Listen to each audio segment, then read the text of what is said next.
Hello. Today I'm going to show you how to reset the trip recorder on your Audi A1 or A1. If you're sitting in front of your heads-up display, some information are seen.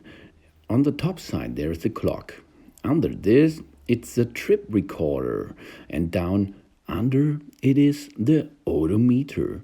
So the trip recorder shows the distance that has been traveled since it was last reset.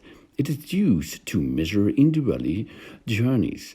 The last digit of the trip recorder indicates distance of 100 meters.